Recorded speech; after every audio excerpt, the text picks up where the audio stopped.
ನಮಸ್ಕಾರ. ಕರ್ನಾಟಕ ಚಾಲಕರ ಯೂನಿಯನ್ ಇಂದ ಸಂಚಾರಿ ಸತೀಶ್ ಅಂತ ಹೇಳಿ ಆಟೋ ಘಟಕದ ಅಧ್ಯಕ್ಷರು ಮಾತಾಡ್ತಾ ಇರೋದು. ತಾವೆಲ್ಲರೂ ಕೂಡ ಏನು ಇದುವರೆಗೂ ಕೂಡ ಎಲೆಕ್ಟ್ರಿಕ್ ವಾಹನಗಳು ಬೇಕಾಬಿಟ್ಟಿಯಾಗಿ ರಸ್ತೆಯಲ್ಲಿ ಓಡಾಡ್ತಾ ಇತ್ತು. ಈ ಒಂದು ವಾಹನಗಳಿಗೆ ಕಡಿವಾಣ ಹಾಕೋದ್ರ ಉದ್ದೇಶವಾಗಿ ನಾವು 2023ರಲ್ಲಿ ಹೋರಾಟ ಮಾಡಿದಂತ ಸಂದರ್ಭದಲ್ಲಿ ರಾಜ್ಯ ಸರ್ಕಾರಕ್ಕೆ ಮನವಿ ಪತ್ರವನ್ನ ಕೂಡ ಕೊಟ್ಟಿದ್ವಿ.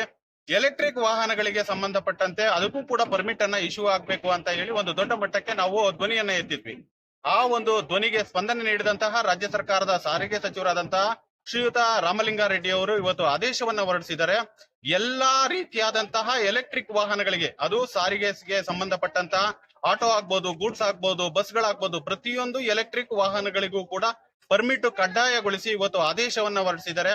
ಹಾಗಾಗಿ ಆಟೋ ಚಾಲಕರುಗಳು ಇದುವರೆಗೂ ಕೂಡ ಏನು ಯೆಲ್ಲೋ ಬೋರ್ಡ್ಗೆ ಸಂಬಂಧಪಟ್ಟಂತಹ ಗ್ರೀನ್ ಚಾರ್ಸಿಗಳಿಗೆ ಸಂಬಂಧಪಟ್ಟಂತ ಮಾತ್ರ ವಾಹನಗಳಿಗೆ ಪರ್ಮಿಟ್ ಅನ್ನ ಕಡ್ಡಾಯಗೊಳಿಸಿದ್ರು.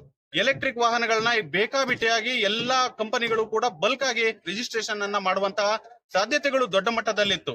ಆದ್ರೆ ಇದನ್ನ ಹೋಗಲಾಡಿಸುವ ಸಂದರ್ಭಗಳಲ್ಲಿ ದೊಡ್ಡ ಮಟ್ಟಕ್ಕೆ ಧ್ವನಿಯಾಗಿ ನಿಂತಹ ಶ್ರೀಯುತ ರಾಮಲಿಂಗಾರೆಡ್ಡಿ ಅವರು ಇವತ್ತು ರಾಜ್ಯ ಸರ್ಕಾರದಿಂದ ಒಂದು ಆದೇಶ ಪ್ರತಿಯನ್ನ ಹೊರಡಿಸಿ ತಾವೆಲ್ಲರೂ ಏನು ಬಲ್ಕ್ ಆಗಿ ರಿಜಿಸ್ಟ್ರೇಷನ್ ಆಗುತ್ತೆ ಅಂತಕ್ಕಂತಹ ಒಂದು ಗೊಂದಲದಲ್ಲಿದ್ದಂತಹ ಚಾಲಕರುಗಳಿಗೆ ಒಂದಿಷ್ಟು ಬಿಗ್ ರಿಲೀಫ್ ಅನ್ನ ನೀಡಿದ್ದಾರೆ.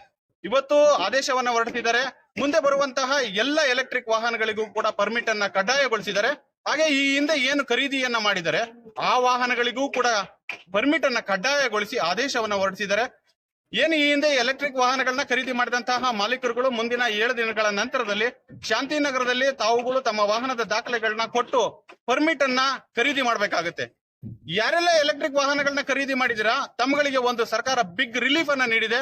ಏನು ನಾವುಗಳು ಇದುವರೆಗೂ ಕೂಡ ಹಣವನ್ನ ಕಟ್ಟಿ ಪರ್ಮಿಟ್ ಅನ್ನ ಖರೀದಿ ಮಾಡ್ತಿದ್ವಿ, ಆದ್ರೆ ನಿಮ್ಗೆ ಬಿಗ್ ರಿಲೀಫ್ ಕೊಟ್ಟಿದೆ. ಎಲೆಕ್ಟ್ರಿಕ್ ವಾಹನಗಳಿಗೆ ಫ್ರೀಯಾಗಿ ನಿಮ್ಗೆ ಪರ್ಮಿಟ್ ಅನ್ನ ಇಶ್ಯೂ ಮಾಡ್ತಾ ಇದೆ. ಹಾಗಾಗಿ ವಾಹನದ ಎಲ್ಲಾ ಮಾಲೀಕರು ತಮ್ಮ ವಾಹನದ ದಾಖಲಾತಿಗಳನ್ನ ಶಾಂತಿನಗರದ ಹೆಡ್ ಆಫೀಸ್ ನಲ್ಲಿ ಕೊಟ್ಬಿಟ್ಟು ತಾವುಗಳು ಪರ್ಮಿಟ್ ಅನ್ನ ಖರೀದಿ ಮಾಡ್ಬೇಕು ಅಂತ ಹೇಳಿ ಈ ಮೂಲಕ ಮಾಹಿತಿ ಕೊಡ್ತಾ ಇದ್ದೇನೆ. ಹಾಗೆ ಆಟೋಗೆ ಸಂಬಂಧಪಟ್ಟ ಎಲ್ಲಾ ಚಾಲಕರುಗಳು ತಮ್ಮ ಸ್ನೇಹಿತರುಗಳಿಗೆ ಈ ವಿಚಾರವನ್ನ ಶೇರ್ ಮಾಡೋದ್ರ ಮುಖಾಂತರವಾಗಿ ಮಾಹಿತಿಯನ್ನ ಎಲ್ಲಾ ಚಾಲಕರಿಗೂ ತಿಳಿಸ್ಬೇಕು ಅಂತ ಹೇಳಿ ಈ ಮೂಲಕ ನಿಮ್ಮಲ್ಲಿ ಮನವಿ ಮಾಡ್ಕೊಳ್ತಾ ಇದ್ದೇನೆ. ಧನ್ಯವಾದಗಳು. ಶುಭ ದಿನ ಸ್ನೇಹಿತರೆ.